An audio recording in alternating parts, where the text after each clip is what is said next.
أشهد أن لا إله إلا الله وحده لا شريك له وأشهد أن محمدا عبده ورسوله أما بعد فأعوذ بالله من الشيطان الرجيم بسم الله الرحمن الرحيم الحمد لله رب العالمين الرحمن الرحيم مالك يوم الدين إياك نعبد وإياك نستعين اهدنا الصراط المستقيم صراط الذين أنعمت عليهم غير المغضوب عليهم ولا الضالين.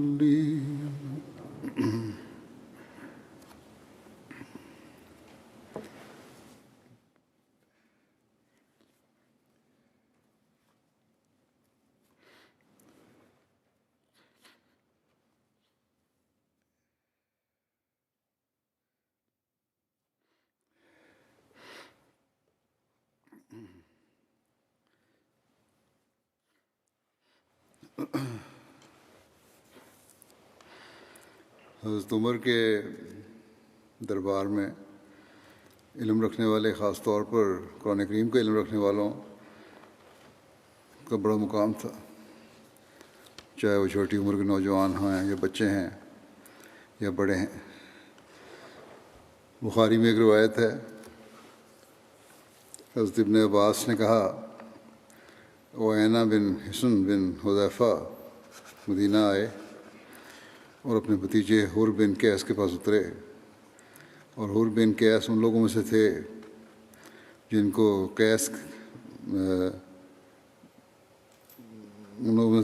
حضرت عمر اپنے قریب بٹھایا کرتے تھے، اور قاری ہی حضرت عمر کے مجلس میں قریب بیٹھنے والے تھے، ان کو مشورہ دینے والے ہوتے تھے، یعنی قرآن کے عالم، بڑی عمر کے ہوں یا جوان۔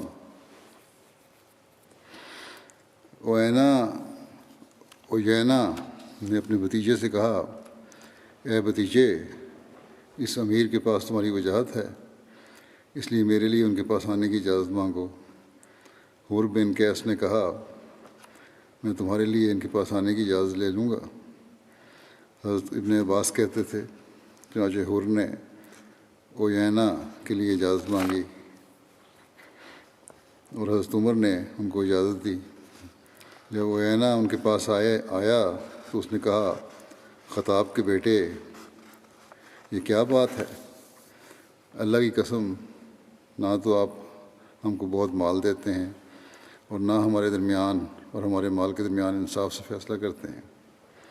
یہ سن کر حضرت عمر ناراض ہو گئے، یہاں تک اس کو کچھ کہنے کو ہی تھے کہ حور نے حضرت عمر سے عرض کیا، امیر المومنین، اللہ تعالیٰ نے اپنے نبی صلی اللہ علیہ وسلم سے فرمایا ہے، خذ العفو وامر بالعرف وعارض عن الجاہلین، یعنی اے نبی، ہمیشہ عفو اختیار کر اور معروف کا حکم دے اور جاہلوں سے کنارہ کشی اختیار کر۔ اور یہ عیینہ جاہلوں ہی میں سے ہے۔ اللہ کی قسم، جو حور نے ان کے سامنے یہ آیت پڑھی تو حضرت عمر وہیں رک گئے اور کچھ نہیں کہا، اور حضرت عمر کتاب اللہ کو سن کر رک جاتے تھے۔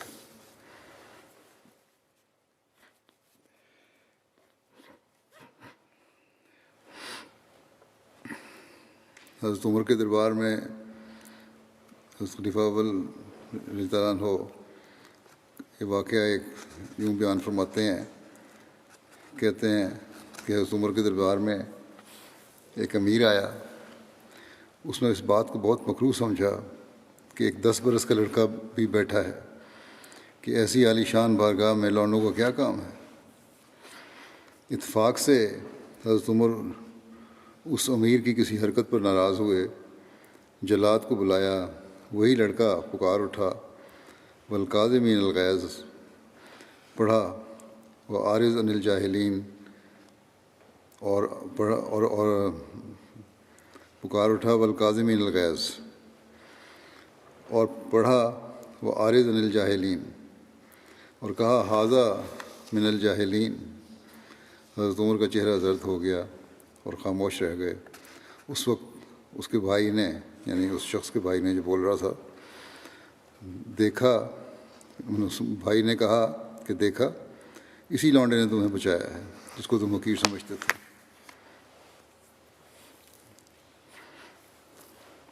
حضرت عمر بچوں کی تربیت کس طرح کیا کرتے تھے، اس بارے میں ایک روایت ہے۔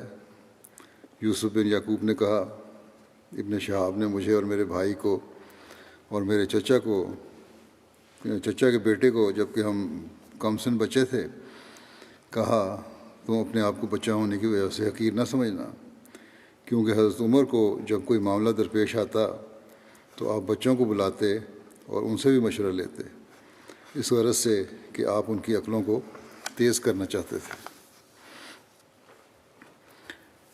جنگ احد میں جب جنگ کا پانسا پلٹا اور مسلمانوں کو شدید نقصان برداشت کرنا پڑا، تو اس وقت ابو سفیان نے 3 بار پکار کر کہا، یہ حضرت عمر کی غیرت کا یہاں سوال ہے کہ کیا ان لوگوں میں محمد ہے؟ نبی صلی اللہ علیہ وسلم صحابہ کو اسے جواب دینے سے روک دیا۔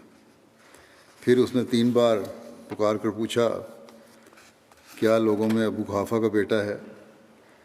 پھر 3 بار پوچھا، کیا ان لوگوں میں ابن خطاب ہے؟ پھر وہ اپنے ساتھیوں کی طرف لوٹ گیا اور کہنے لگا، یہ جو تھے وہ تو مارے گئے۔ یہ سن کر حضرت عمر اپنے آپ کو قابو میں نہ رکھ سکے اور بولے، اے اللہ کے دشمن، بخدا تم نے جھوٹ کہا ہے، جن کا تو نے نام لیا ہے وہ سب زندہ ہیں، اور جو بات ناگوار ہے اس میں سے ابھی تیرے لیے بہت کچھ باقی ہے۔ ابو سفیان بولا، یہ مارکا بدر کے مارکے کا بدلہ ہے، اور لڑائی تو ڈول کی طرح ہے، کبھی اس کی فتح اور کبھی اس کی۔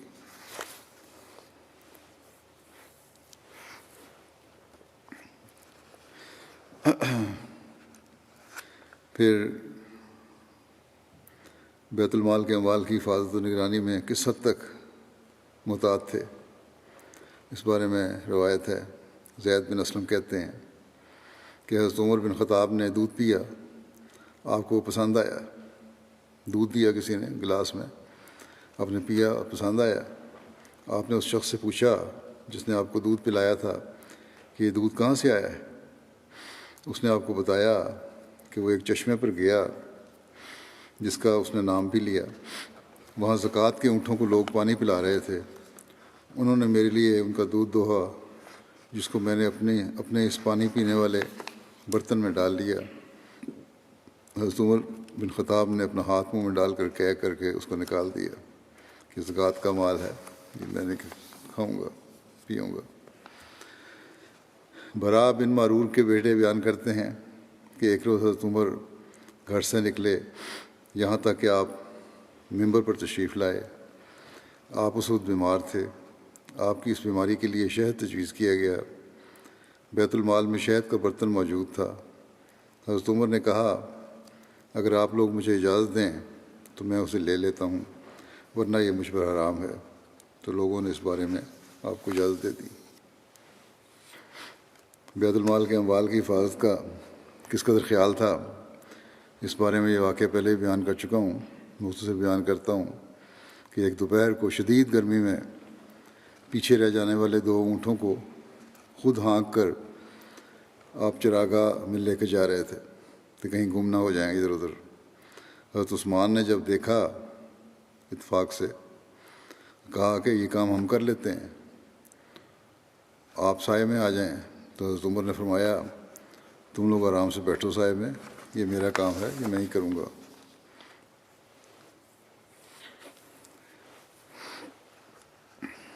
اس واقعہ کو حضرت مسلم موعود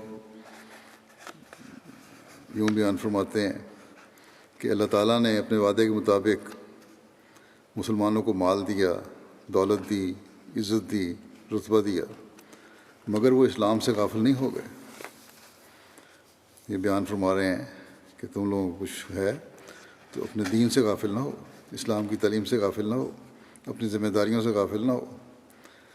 فرماتے ہیں کہ حضرت عثمان بیان کرتے ہیں، وہ کہتے ہیں کہ میں ایک دفعہ باہر قبا میں بیٹھا ہوا تھا اور اتنی شدید گرمی پڑ رہی تھی کہ دروازہ کھولنے کی بھی ہمت نہیں پڑتی تھی کہ اتنے میں میرے غلام نے مجھے کہا، دیکھیے شدید دھوپ میں باہر ایک شخص پھر رہا ہے۔ تھوڑی دیر گزری تھی کہ وہ شخص میرے قبا کے قریب پہنچا اور میں نے دیکھا کہ وہ حضرت عمر ہیں۔ ان کو دیکھتے ہی میں گھبرا کر باہر نکلا اور میں نے کہا، اس گرمی میں آپ کہاں؟ حضرت عمر فرمانے لگے کہ بیت المال کا ایک اونٹ گم ہو گیا تھا جس کی تلاش میں باہر پھر رہا ہوں۔ تو اللہ تعالیٰ فرماتا ہے، حضرت مسلم نے لکھا ہے آگے کہ اللہ تعالیٰ فرماتا ہے کہ علی الارائک ینظرون،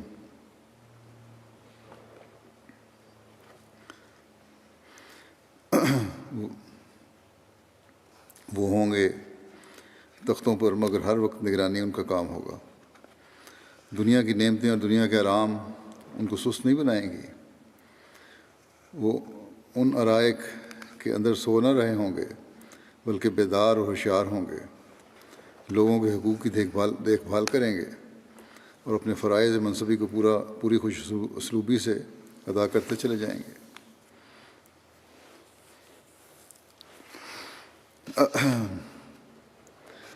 مساوات کے قیام کے بارے میں روایت آتی ہے، سعید بن مسیب سے مروی ہے کہ حضرت عمر کے پاس ایک یہودی اور ایک مسلمان لڑتے ہوئے آئے۔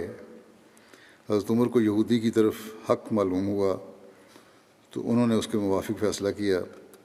پھر یہودی بولا، اللہ کی قسم تم نے سچا فیصلہ کیا ہے۔ حضرت انس سے روایت ہے کہ مصر کا ایک شخص حضرت عمر کے پاس آیا اور اس نے کہا، اے امیر المومنین، میں ظلم سے آپ کی پناہ چاہتا ہوں۔ آپ نے فرمایا، تو نے اچھی پناہ گاہ ڈھونڈی ہے۔ اس نے کہا، میں نے عمر بن عاص کے بیٹے کے ساتھ دوڑ میں مقابلہ کیا اور میں اس سے آگے نکل گیا۔ اس پر وہ مجھے کوڑے مارنے لگا اور کہا، میں معزز فرد کا بیٹا ہوں، تمہیں یہ جو جرأت کس طرح ہوئی کہ میرے سے آگے نکلو۔ یہ سن کر حضرت عمر نے حضرت عمر بن عاص کو خط لکھا اور انہیں اپنے بیٹے کے ساتھ حاضر ہونے کا حکم دیا۔ حضرت عمر بن عاص آئے تو حضرت عمر نے فرمایا، مصری کہاں ہے؟ کوڑا لو اور مارو۔ وہ اسے مارنے لگا اور اس لڑکے کو حضرت عمر بن عاص کے حضرت عمر نے فرما رہے تھے کہ معزز فرد کے بیٹے کو مار، اس شخص کو کہہ رہے تھے مصری کو۔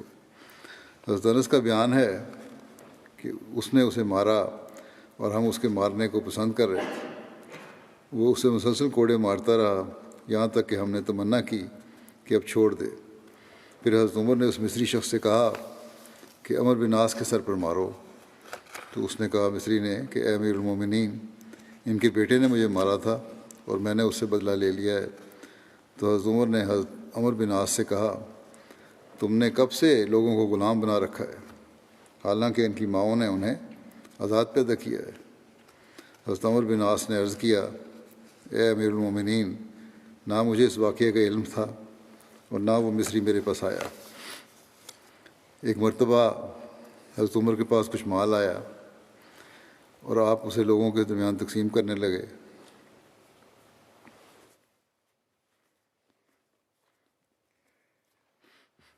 لوگوں نے بھیڑ لگا دی۔ حضرت سعد بن وقاص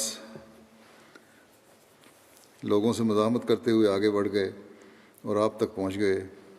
آپ نے انہیں ایک درہ لگایا اور کہا، تم زمین میں اللہ کے سلطان سے نہیں ڈرے اور اجتحام کو چیرتے ہوئے آگے نکل آئے، تو میں نے سوچا کہ تم کو بتا دوں کہ اللہ کا سلطان بھی تم سے قطعاً نہیں ڈرتا۔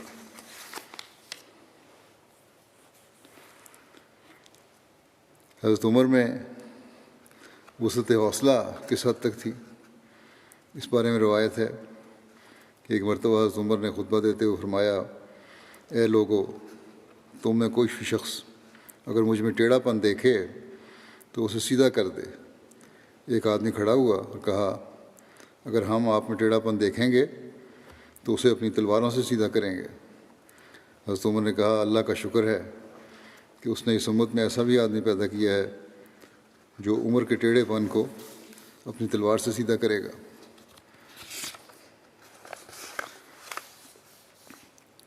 حضرت عمر نے خطبہ دیتے ہوئے فرمایا مجھے بھلائی کا حکم دے کر برائی سے روک کر اور مجھے نصیحت کر کے میری مدد کرو۔ پھر ایک موقع پر حضرت عمر نے فرمایا کہ میرے نزدیک سب سے زیادہ پسندیدہ وہ شخص ہے جو میرے عیوب سے مجھے آگاہ کرے۔ پھر حضرت عمر کا ایک قول بیان کیا جاتا ہے کہ مجھے خوف ہے کہ میں غلطی کروں اور میرے ڈر سے کوئی مجھے سیدھا راستہ نہ دکھائے۔ ایک دن آپ کے پاس ایک آدمی آیا اور مجمع عام کے سامنے کہنے لگا اے عمر اللہ سے ڈرو۔ بعض لوگ اس کی بات سن کر سخت غصہ ہو گئے اور اسے خاموش کرانا چاہا۔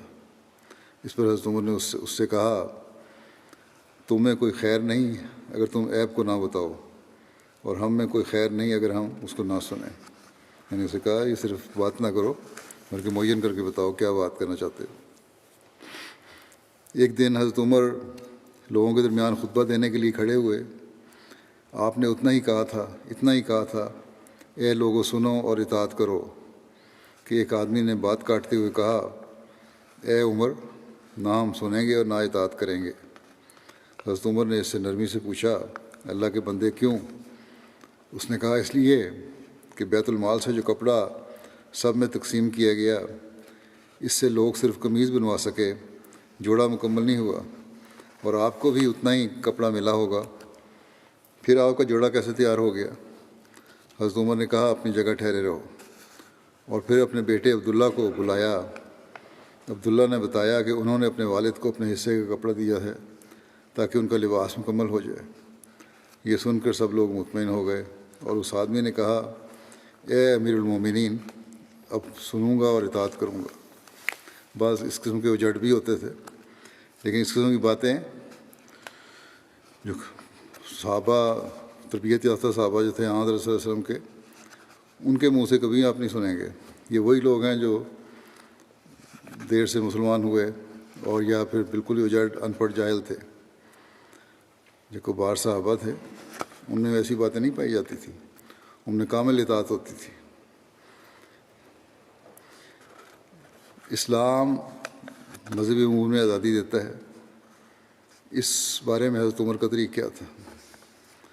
فتح اسکندریہ کے بعد وہاں کے حاکم نے حضرت عمر بن عاص کو پیغام بھیجا کہ اے اقوام عرب، میں تم سے زیادہ قابل نفرت قوموں یعنی اہل فارس اور روم کو جزیہ ادا کرتا تھا۔ اگر آپ پسند کریں تو میں آپ کو جزیہ ادا کرنے کے لیے تیار ہوں، بشرطے کہ آپ میرے علاقے کے جنگی قیدیوں کو لوٹا دیں۔ حضرت عمر بن عاص نے دربار خلافت میں تمام حالات لکھے۔ حضرت عمر کا جواب آیا کہ تم حاکم اسکندریہ کے سامنے یہ تجویز رکھو کہ وہ جزیہ ادا کرے، مگر جو جنگی قیدی تمہارے قبضے میں ہیں یعنی مسلمانوں کے قبضے میں ہیں انہیں اختیار دیا جائے گا کہ وہ اسلام قبول کریں یا اپنی قوم کے مذہب کو برقرار رکھیں۔ جو مسلمان ہو جائے گا وہ مسلمانوں میں شامل ہوگا اور اس کے حقوق و فرائض انہی جیسے ہوں گے یعنی مسلمانوں جیسے، مگر جو اپنی قوم کے مذہب پر برقرار رہے گا اس پر وہی جزیہ مقرر کیا جائے گا جو اس کے ہم مذہبوں پر ہوگا۔ چنانچہ عمر بن عاص نے تمام قیدیوں کو جمع کیا اور ان کو فرمان خلافت پڑھ کر سنایا گیا تو بہت سے قیدی مسلمان ہو گئے۔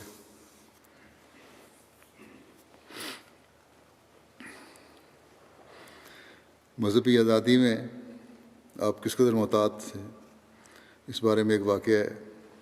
ایک دفعہ ایک بوڑھی نصرانی عورت اپنی کسی ضرورت سے عمر کے پاس آئی تو آپ نے اس سے کہا مسلمان ہو جاؤ، محفوظ رہو گی۔ اللہ نے محمد کو حق کے ساتھ بھیجا تھا۔ اس نے جواب دیا، میں بوڑھی عورت ہوں اور موت میرے قریب ہے۔ آپ نے اس کی ضرورت پوری کر دی، لیکن ڈرے کہ کہیں آپ کا یہ کام اس کی ضرورت سے غلط فائدہ اٹھا کر اسے مجبوراً مسلمان بنانے کے مترادف نہ ہو جائے، اس لیے آپ نے اس عمل سے اللہ تعالیٰ سے توبہ کی اور کہا، اے اللہ، میں نے اسے سیدھی راہ دکھائی تھی، اسے مجبور نہیں کیا تھا۔ بہت احتیاط تھی۔ پھر ایک واقعہ ہے، حضرت عمر کا ایک عیسائی غلام تھا، اس کا نام اشک تھا۔ اس کا بیان ہے کہ میں حضرت عمر کا غلام تھا، آپ نے مجھ سے کہا مسلمان ہو جاؤ تاکہ مسلمانوں کے بعض معاملات میں تم سے مدد لے لیا کروں، کیونکہ ہمارے لیے یہ مناسب نہیں کہ مسلمانوں کے معاملے میں ان لوگوں سے مدد لوں جو غیر مسلم ہیں۔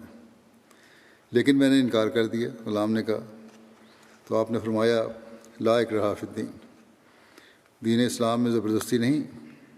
جب آپ کی وفات قریب ہوئی تو آپ نے مجھے آزاد کر دیا اور کہا، تمہاری جہاں مرضی ہو چلے جاؤ۔ جانوروں پر شفقت اور رحم دلی کا واقعہ۔ عنب بن قیس کا بیان ہے کہ ہم عمر بن خطاب کے پاس سے ایک وفد کی شکل میں فتح عظیم کی خوشخبری لے کر آئے۔ آپ نے پوچھا، آپ لوگ کہاں ٹھہرے ہو؟ میں نے کہا، فلاں جگہ۔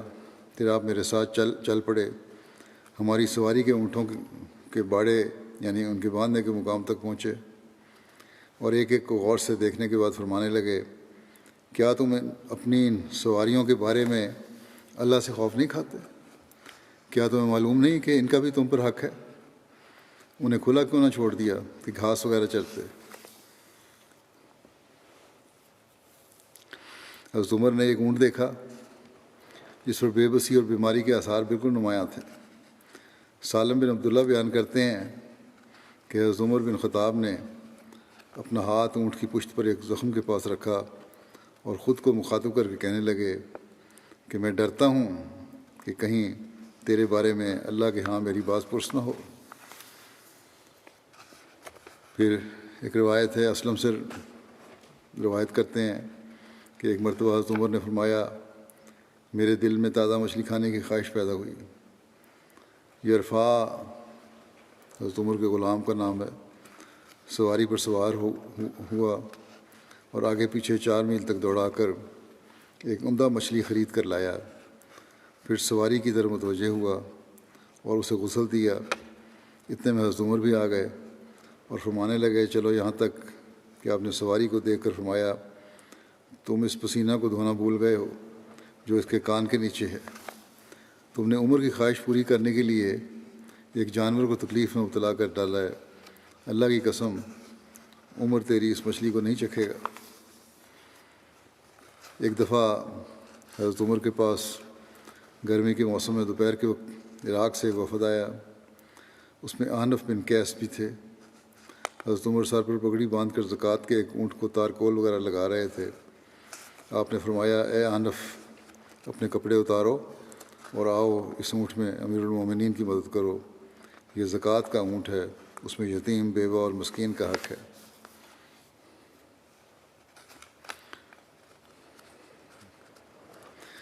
حضرت عمر کا ایک یہودی کو ایک جواب تھا، اس کے بارے میں ایک روایت ہے۔ طارق نے حضرت عمر بن خطاب سے روایت کی کہ یہود میں سے کسی شخص نے ان سے کہا، امیر المومنین، آپ کی کتاب میں ایک آیت ہے جسے آپ پڑھتے ہیں، اگر وہ ہم پر یعنی یہود کی قوم پر نازل ہوتی تو ہم اس دن کو عید مناتے۔ حضرت عمر نے پوچھا، وہ کون سی ہے؟ اس نے کہا، الیوم اکملت لکم دینکم واتممت علیکم نعمتی ورضیت لکم الاسلام دینا، یعنی آج کے دن میں نے تمہارے لیے تمہارے دین کو کامل کر دیا ہے اور تمہیں اپنی نعمت ساری کی ساری عطا کر دی ہے، اور میں نے تمہارے لیے اسلام کو بطور دین کے پسند کیا ہے۔ حضرت عمر نے جواب دیا، ہمیں وہ دن معلوم ہے اور وہ جگہ بھی جہاں نبی صلی اللہ علیہ وسلم پر یہ آیت نازل ہوئی تھی، آپ اس وقت جمعہ کے دن عرفات میں کھڑے تھے۔ حضرت مسلم اس بارے میں بیان فرماتے ہیں کہ حضرت عمر سے ایک یہودی نے کہا کہ قرآن مجید میں ایک آیت ہے، اگر وہ ہماری کتاب میں اترتی تو ہم اس دن عید مناتے۔ حضرت عمر نے کہا کہ وہ کون سی آیت ہے؟ اس نے جواب دیا، الیوم اکملت لکم دینکم۔ آپ نے فرمایا وہ دن تو ہمارے لیے 2 عیدوں کا دن ہے، یعنی جمعہ کا دن اور عرفہ کا دن۔ یہ آیت نازل ہوئی تھی اس دن۔ بعض بزرگان عمر کے بارے میں بیان کرتے ہیں، اشعث سے روایت ہے کہ میں نے امام شافعی کو یہ کہتے ہوئے سنا، جب لوگ کسی مسئلے میں اختلاف کریں تو دیکھو کہ حضرت عمر نے اس معاملے میں کیا کیا ہے، کیونکہ حضرت عمر بغیر مشورے کے کوئی کام نہیں کرتے تھے۔ امام شافعی فرماتے ہیں کہ میں نے حضرت قبیصہ بن جابر کو یہ کہتے ہوئے سنا، میں حضرت عمر بن خطاب کے ساتھ رہا ہوں، میں نے آپ سے زیادہ کتاب اللہ کو پڑھنے والا اور اللہ کے دین کو سمجھنے والا اور آپ سے اچھا اس کو درس و تدریس کرنے والا کوئی نہیں دیکھا۔ حضرت حسن بصری نے کہا، جب تم اپنی مجلس کو خوشبودار بنانا چاہو تو حضرت عمر کا بہت ذکر کرو۔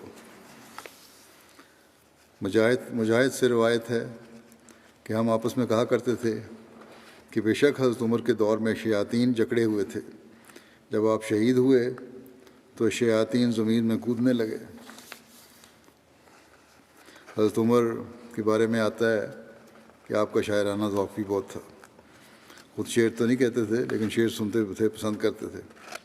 حضرت عبداللہ بن عباس فرماتے ہیں کہ میں حضرت عمر کے ساتھ ایک سفر میں نکلا، ایک رات جب ہم چل رہے تھے تو میں ان کے قریب آیا تو انہوں نے اپنے پالان کے اگلے حصے پر ایک کوڑا مار کر یہ اشعار پڑھے، کذبتم و بیت اللہ یقتل احمد ولما نزائن دونہ وننازل ونسلمہ حتی نسرع حولا ونزل عن ابنائنا والحلائل۔ تم جھوٹ بولتے ہو، اللہ کے گھر خانہ کعبہ کی قسم، حضرت احمد صلی اللہ علیہ وسلم شہید نہیں ہو سکتے جب تک کہ ہم ان کی حفاظت کے لیے نیزہ بازی اور شمشیر زنی کے جوہر نہ دکھائیں۔ ہم انہیں نہیں چھوڑیں گے جب تک کہ ہم ان کے قریب جنگ کرتے ہوئے مارے جائیں اور اپنے فرزند اور اہل و عیال کو بھول جائیں۔ وما حملت من ناقۃ فوق راحلها ابرا واوفى ذمۃ من محمد۔ کسی اونٹنی نے اپنی پشت پر حضرت محمد صلی اللہ علیہ وسلم سے بڑھ کر نیکی کرنے والا اور وعدہ پورے کرنے والا انسان کو نہیں دکھایا۔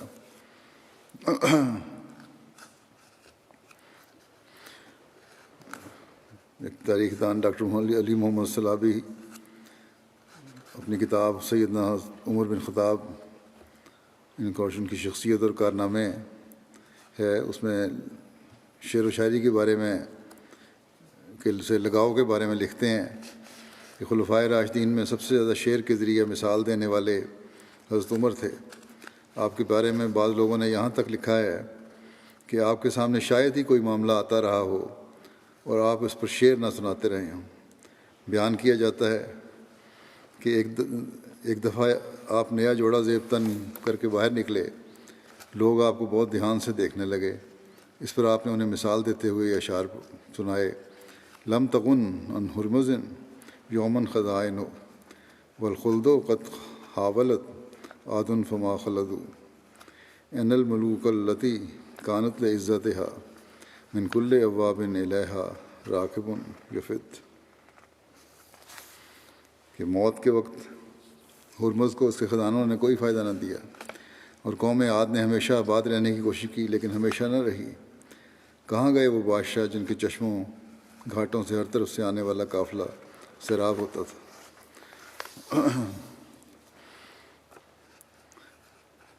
علی محمد صلابی بھی لکھتے ہیں کہ حضرت عمر انہی اشعار کو پسند کرتے تھے جن میں اسلامی زندگی کا جوہر چمکتا ہو، وہ اسلامی خصوصیات کی عکاسی کرتے ہوں اور ان کے معنی و مطالب اسلام کی تعلیمات کے خلاف اور اس کی اقدار سے متعارض نہ ہوں۔ آپ مسلمانوں کو بہترین اشعار یاد کرنے پر ابھارتے اور فرماتے تھے، شعر سیکھو، اس میں وہ خوبیاں ہوتی ہیں جن کی تلاش ہوتی ہے، نیز حکماء کی حکمت ہوتی ہے اور مکارم اخلاق کی طرف رہنمائی کرتا ہے۔ آپ شعر کے فوائد کے سلسلے میں صرف اتنے پر اکتفا نہیں کرتے بلکہ اسے دلوں کی چابی اور انسان کے جسم میں خیر کے جذبات کا محرک تصور کرتے تھے۔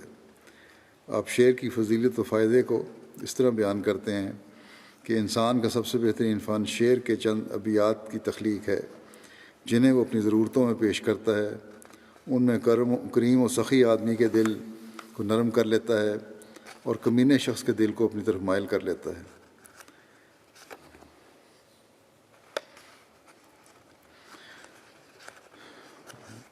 جاہل شعراء کے کلام کو بھی کافی لگن سے یاد کرتے تھے، پرانے شعراء جو تھے زمانہ جاہلیت کے، اس لیے کہ کتاب الہی کے فہم و تفہیم سے ان کا گہرا تعلق ہے۔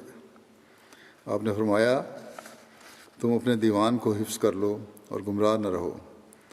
سامعین نے آپ سے پوچھا کہ ہمارا دیوان کون سا ہے؟ تو حضرت عمر نے فرمایا، دور جاہلیت کے اشعار ہیں، ان میں تمہاری کتاب یعنی قرآن مجید کی تفسیر ہے اور تمہارے کلام کے معنی ہیں۔ آپ کا یہ فرمان آپ کے شاگرد اور ترجمان القرآن عبداللہ بن عباس کے اس موقف سے متفق ہے جس میں آپ نے کہا کہ جب تم قرآن پڑھو اور اس کو نہ سمجھ سکو تو اس کا مفہوم و معنی عرب کے اشعار میں تلاش کرو، کیونکہ شاعری عربوں کا دیوان ہے۔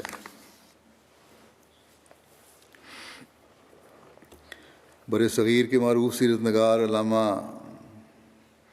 شبلی نعمانی اپنی کتاب الفروق میں آپ کے شعر و شاعری کے ذوق کا ذکر کرتے ہوئے لکھتے ہیں کہ شعر و شاعری کی نسبت اگرچہ حضرت عمر کی شہرت عام طور پر کم ہے، اس میں کوئی شبہ نہیں کہ آپ شعر بہت کم کہتے تھے، لیکن شعر و شاعری کا مذاق ایسا عمدہ رکھتے تھے کہ ان کی تاریخ زندگی میں یہ واقعہ ہم ترک نہیں کر سکتے۔ عرب کے ایک مشہور و معروف شعراء کا کلام کثرت سے یاد تھا اور تمام شعراء کے کلام پر ان کو خاص آرات تھیں۔ اہل ادب کو عموماً تسلیم ہے کہ آپ کے زمانہ میں ان سے بڑھ کر کوئی شخص شعر پڑھنے والا نہ تھا۔ جاہز نے اپنی کتاب البیان و تبیین میں لکھا ہے کہ حضرت عمر بن خطاب اپنے زمانے میں سب سے بڑھ کر شعر کے شناسہ تھے۔ حضرت عمر کے ذوق سخن کا یہ حال تھا کہ اچھے اشعار سنتے تو بار بار مزے لے کر پڑھتے تھے۔ اگرچہ آپ کی مہمات خلافت کی وجہ سے ان اشغال میں مصروف ہونے کا موقع نہیں مل سکتا تھا، اگرچہ آپ کو مہمات خلافت کی وجہ سے ان اشغال میں مصروف ہونے کا موقع نہیں مل سکتا تھا، تاہم چونکہ طبی ذوق رکھتے تھے، سینکڑوں ہزاروں شعر یاد تھے۔ علماء ادب کا بیان ہے کہ ان کے حفظ اشعار کا یہ حال تھا کہ جب کوئی معاملہ کا فیصلہ کرتے تو ضرور کوئی شعر پڑھتے۔ آپ صرف وہ اشعار پسند کرتے تھے جن میں خودداری، آزادی، شرافت نفس، حمیت، عبرت کے مضامین ہوتے تھے۔ اسی بنا پر امرائے فوج اور اضلاع کے عملوں کو حکم بھیج دیا تھا کہ لوگوں کو اشعار یاد کرنے کی تاکید کی جائے۔ چنانچہ حضرت ابو موسیٰ اشعری کو یہ فرمان بھیجا کہ لوگوں کو اشعار یاد کرنے کا حکم دو، کیونکہ وہ اخلاق کی بلند باتیں اور صحیح رائے اور انصاف کی طرف راستہ دکھاتے ہیں۔ تمام اضلاع میں جو حکم بھیجا تھا اس کے الفاظ یہ تھے، اپنی اولاد کو تیرنا اور شار سواری سکھاؤ اور ضرب الامثال اور اچھے اشعار یاد کراؤ، یعنی علمی ذوق بھی پیدا کرو۔ اس موقع پر یہ بات بھی یاد رکھنے کے قابل ہے کہ حضرت عمر نے شاعری کے بہت سے عیوب مٹا دیے۔ اس وقت تمام عرب میں یہ طریقہ جاری تھا کہ شعراء شریف عورتوں کا نام اعلانیہ اشعار میں لاتے تھے اور ان سے اپنا عشق جتاتے تھے۔ حضرت عمر نے اس رسم کو مٹا دیا اور اس کی سخت سزا مقرر کی۔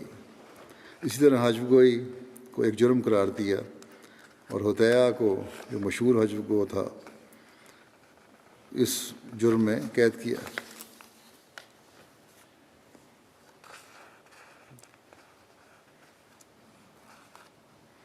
علامہ شبلی نعمانی مزید لکھتے ہیں،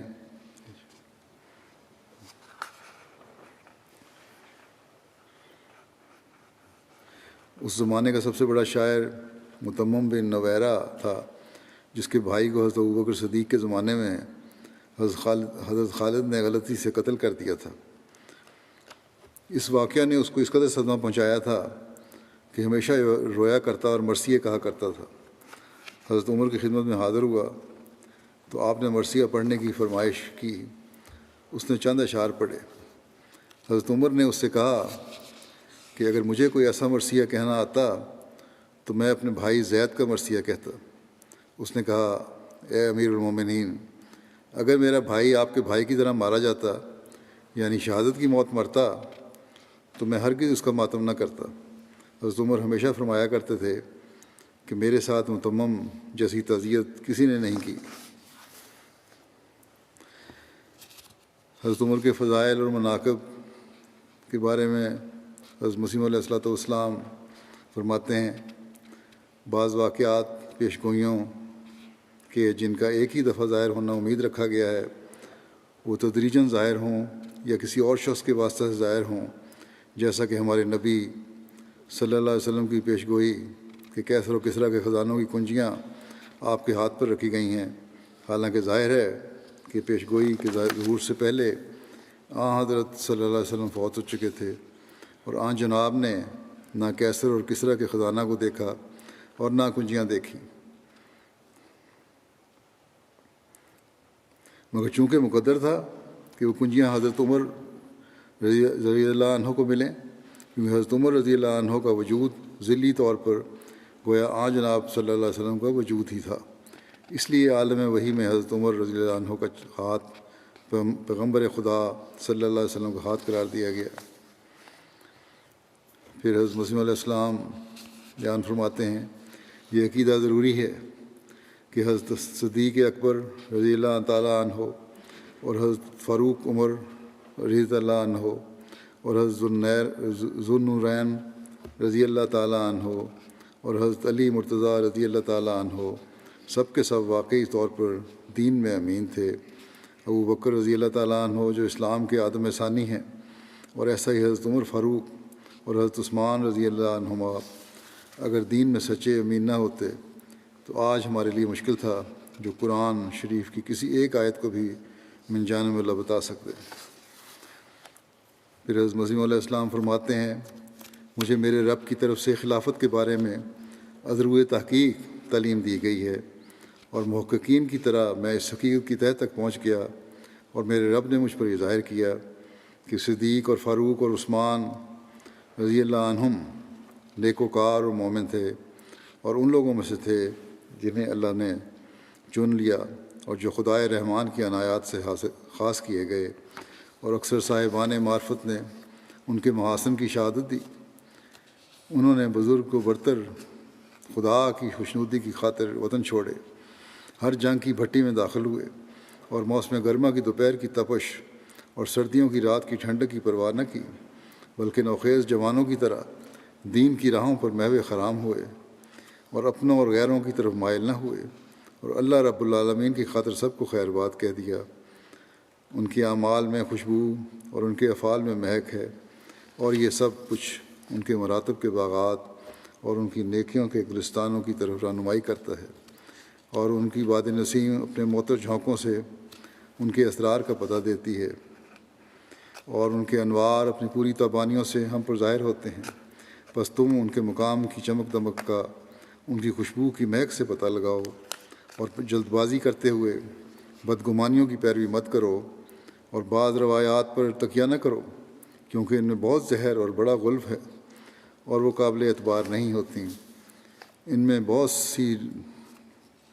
ان میں سے بہت ساری روایات تہو بالا کرنے والی آندھی اور بارش کا دھوکہ دینے والی بجلی کے مشابہ ہیں، بس اللہ سے ڈرو اور ان روایات کی پیروی کرنے والوں میں سے نہ بن۔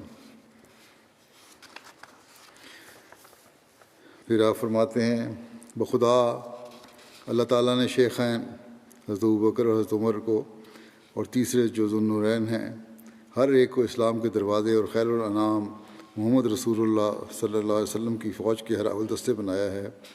بس جو شخص ان کی عظمت سے انکار کرتا ہے اور ان کی قطعی دلیل کو حقیر جانتا ہے اور ان کے ساتھ ادب سے پیش نہیں آتا، بلکہ ان کی تذلیل کرتا اور ان کو برا بھلا کہنے کے درپید رہتا ہے اور زبان درازی کرتا ہے، مجھے اس کے بد انجام اور سلب ایمان کا ڈر ہے۔ اور جنہوں نے اس کو دکھ دیا ان پر لعن کیا اور بہتان لگائے تو دل کی سختی اور خدائے رحمان کا غضب ان کا انجام ٹھہرا۔ میرا بارہا کا تجربہ ہے اور میں اس کا کھلے طور پر اظہار بھی کر چکا ہوں کہ ان سادات سے بغض و کینہ رکھنا برکات ظاہر کرنے والے اللہ سے سب سے زیادہ قطع تعلقی کا باعث ہے، اور جس نے بھی ان سے دشمنی کی تو ایسے شخص پر رحمت اور شفقت کی سب راہیں بند کر دی جاتی ہیں، اور اس کے لیے علم و عرفان کے دروازے وہاں نہیں کیے جاتے، اور اللہ انہیں دنیا کی لذات و شہوات میں چھوڑ دیتا ہے اور نفسانی خواہشات کے گڑھوں میں گرا دیتا ہے، اور اسے اپنے استانے سے دور رہنے والا اور محروم کر دیتا ہے۔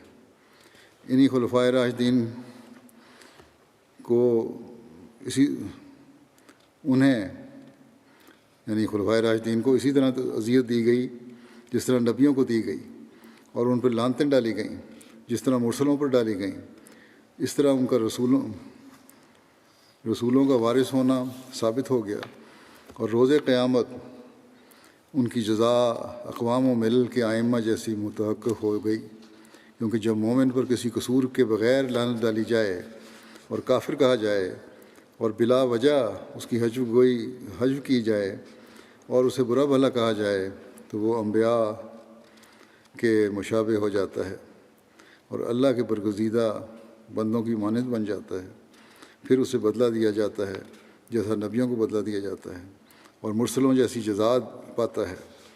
یہ لوگ بلا شبہ حضرت خیر الانبیاء کی اتباع میں عظیم مقام پر فائز تھے، اور جیسا کہ بزرگ و برتر اللہ نے ان کی مدح فرمائی، وہ ایک اعلیٰ امت تھے، اور اس نے خود اپنی روح سے ان کی ایسی ہی تائید فرمائی جیسے وہ اپنے تمام برگزیدہ بندوں کی تائید فرماتا ہے۔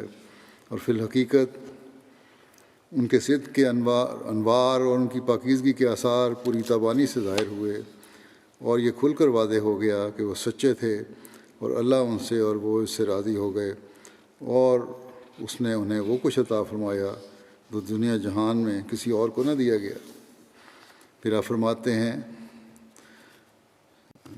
شیعہ حضرات کے ایک بات کو رد کرتے ہوئے، شیعہ حضرات میں سے جو یہ خیال کرتے ہیں کہ ابو بکر صدیق یا عمر فاروق نے علی مرتضیٰ یا فاطمۃ الزہرا کے حقوق کو غصب کیا اور ان پر ظلم کیا، تو ایسے شخص نے انصاف کو چھوڑا اور زیادتی سے پیار کیا اور ظالموں کی راہ اختیار کی۔ یقیناً وہ لوگ جنہوں نے اللہ اور اس کے رسول کی خاطر اپنے وطن عزیز، دوست اور مال اور متاع چھوڑے، اور جنہیں کفار کی طرف سے اذیتیں دی گئیں، اور جو شرپسندوں کے ہاتھوں بے گھر ہوئے مگر پھر بھی انہوں نے اچھے اور نیک لوگوں کی طرح صبر کیا، وہ خلیفہ بنائے گئے تو انہوں نے پھر بھی گھروں کو سیم و زر سے نہ بھرا، اور نہ اپنے بیٹوں اور بیٹیوں کو سونے اور چاندی کا وارث بنایا، بلکہ جو کچھ حاصل ہوا وہ بیت المال کو دے دیا، اور انہوں نے دنیا داروں اور گمراہوں کی طرح اپنے بیٹوں کو اپنا خلیفہ نہیں بنایا۔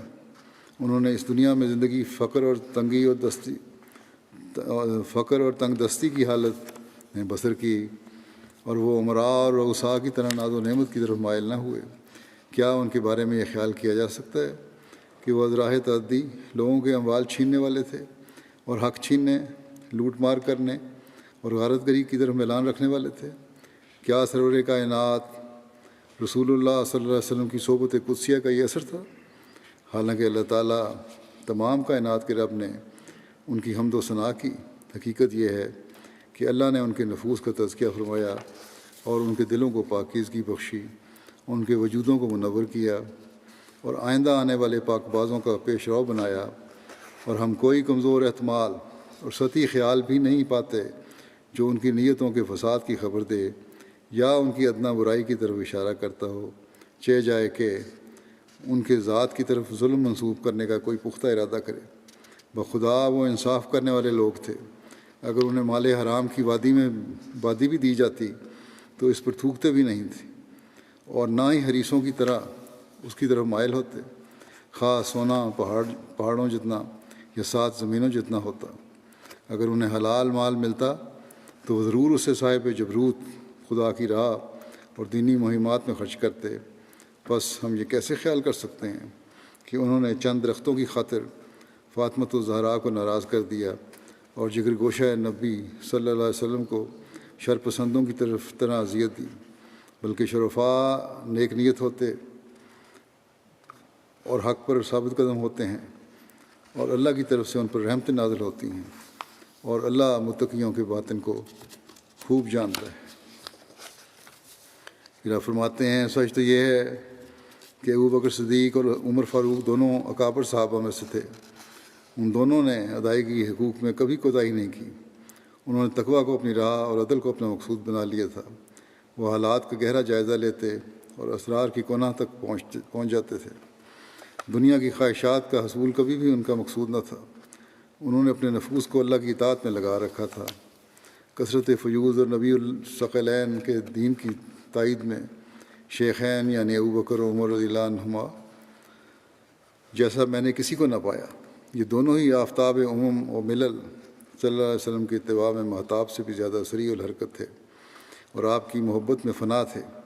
انہوں نے حق کے حصول کی خاطر ہر تکلیف کو شینی جانا، اور اس نبی کی خاطر جس کا کوئی ثانی نہیں ہر ذلت کو بردا و رغبت گوارا کیا، اور کافروں اور منکروں کے لشکروں اور قافلوں سے مٹھ بھیڑ کے وقت شیروں کی طرح سامنے آئے، یہاں تک کہ اسلام غالب آ گیا اور دشمن کی جمعیتوں نے ہزیمت اٹھائی، شرک چھٹ گیا اور اس کا کلا کما ہو گیا، اور ملت و مذہب کا سورج جگمگ جگمگ کرنے لگا، اور مقبول دینی خدمت بجا لاتے ہوئے اور مسلمانوں کی گردنوں کو لطف و احسان سے زیر بار کرتے ہوئے ان دونوں کا انجام خیر المرسلین کی ہمسائیگی پر منتج ہوا۔ اور یہ اس اللہ کا فضل ہے جس کی نظر سے متقی پوشیدہ نہیں، اور بے شک فضل اللہ کے ہاتھ میں ہے، اور وہ جسے چاہتا ہے عطا فرماتا ہے۔ جو شخص بکمال شوق اللہ کے دامن سے وابستہ ہو جاتا ہے تو اسے ہرگز ضائع نہیں کرتا، خواہ دنیا بھر کی ہر چیز اس کی دشمن ہو جائے، اور اللہ کا طالب کسی نقصان اور تنگی کا منہ نہیں دیکھتا، اور اللہ صادقوں کو بے یار و مددگار نہیں چھوڑتا۔ اللہ اکبر۔ ان دونوں یعنی ابوبکر و عمر کے صدق و خلوص کی کیا بلند شان ہے۔ وہ دونوں ایسے مبارک مدفن میں دفن ہوئے کہ اگر موسیٰ اور عیسیٰ زندہ ہوتے بصد رشک وہاں دفن ہونے کی تمنا کرتے، لیکن یہ مقام محض تمنا سے تو حاصل نہیں ہو سکتا، اور نہ صرف خواہش سے عطا کیا جا سکتا ہے، بلکہ یہ تو بارگاہ رب العزت کی طرف سے ایک ازلی رحمت ہے، اور یہ رحمت صرف انہی لوگوں کی طرف رخ کرتی ہے جن کی طرف عنایت الہی ازل سے متوجہ ہو۔ یہی لوگ ہیں جنہوں نے انجام کار اللہ کی فضل کی چادریں جنہیں انجام کار اللہ کے فضل کی چادریں ڈھانپ لیتی ہیں۔ پھر آپ فرماتے ہیں حضرت صلی اللہ علیہ وسلم کے بعد جو کچھ اسلام کا بنا ہے وہ اصحاب ثلاثہ سے ہی بنا ہے۔ حضرت عمر رضی اللہ عنہ نے جو کچھ کیا ہے وہ اگرچہ کچھ کم نہیں، مگر ان کی کارروائیوں سے کسی طرح صدیق اکبر رضی اللہ عنہ کی خفت نہیں ہو سکتی، کیونکہ کامیابی کی پٹڑی تو صدیق اکبر نے ہی جمائی تھی، اور عظیم الشان فتنہ کو انہوں نے ہی فروغ کیا تھا۔ ایسے وقت میں جن مشکلات کا سامنا حضرت ابوبکر کو پڑا وہ حضرت عمر کو ہرگز نہیں پڑا، بس صدیق نے رستہ صاف کر دیا اور پھر اس پر عمر نے فتوحات کا دروازہ کھولا۔ پھر آپ فرماتے ہیں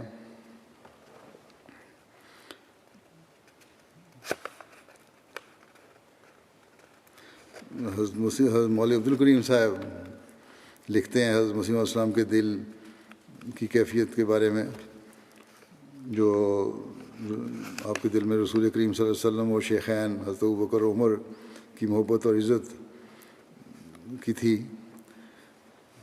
کہ ایک دفعہ مولوی صاحب لکھتے ہیں کہ ایک دفعہ ایک دوست نے جو محبت مسیح موعود میں فنا شدہ تھے آپ کی خدمت میں عرض کیا کہ کیوں نہ ہم آپ کو مدارج میں شیخین یعنی حضرت ابوبکر اور حضرت عمر سے افضل سمجھا کریں اور رسول اکرم صلی اللہ علیہ وسلم کے قریب مانیں۔ اللہ اس بات کو سن کر حضرت اقدس یعنی مسیح علیہ السلام کا رنگ اڑ گیا اور آپ کے سراپا پر عجیب اضطراب اور بےتابی مستولی ہو گئی۔ کہتے ہیں کہ میں خدائے غیور و قدوس کی قسم کھا کر کہتا ہوں کہ اس گھڑی نے میرا ایمان حضور اقدس کی نسبت اور بھی زیادہ کر دیا۔ آپ نے برابر 6 گھنٹے کامل تقریر فرمائی۔ بولتے وقت میں نے گھڑی دیکھ لی تھی، اور جب آپ نے تقریر ختم کی جب بھی دیکھی پورے 6 ہوئے، 1 منٹ کا فرق بھی نہ تھا۔ اتنی مدت تک ایک مضمون کو بیان کرنا اور مسلسل بیان کرنا ایک خرق عادت تھا۔ اس سارے مضمون میں آپ نے رسول کریم علیہ افضل الصلوات و تسلیمات کے محامدہ و فضائل اور اپنی غلامی اور کفش برداری کی نسبت حضور علیہ الصلاۃ والسلام سے اور جناب شیخین علیہم السلام حضرت ابوبکر اور عمر کے فضائل بیان فرمائے اور فرمایا میرے لیے کافی فخر ہے کہ میں ان لوگوں کا مدعا اور خاک پا ہوں جو جزئی فضیلت خدا تعالیٰ نے انہیں بخشی ہے، وہ قیامت تک کوئی اور شخص نہیں پا سکتا۔ کب دوبارہ محمد رسول اللہ صلی اللہ علیہ وسلم دنیا میں پیدا ہوں اور پھر کسی کو ایسی خدمت کا موقع ملے جو جناب شیخین علیہم السلام حضرت ابوبکر اور حضرت عمر کو ملا تھا۔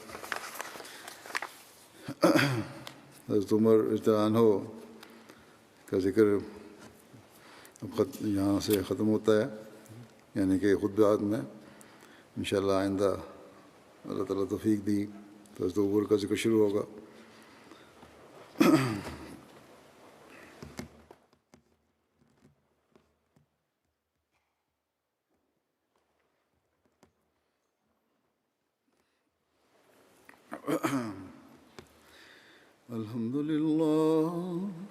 الحمد لله نحمده ونستعينه ونستغفره ونؤمن به ونتوكل عليه ونعوذ بالله من شرور أنفسنا ومن سيئات أعمالنا من يهده الله فلا مضل له ومن يضلل فلا هادي له ونشهد أن لا إله إلا الله ونشهد أن محمدا عبده ورسوله عباد الله رحمكم الله إن الله يأمر بالعدل والإحسان وإيتاء ذي القربى وينهى عن الفحشاء والمنكر والبغي يعظكم لعلكم تذكرون اذكروا الله يذكركم وادعوه يستجب لكم ولذكر الله أكبر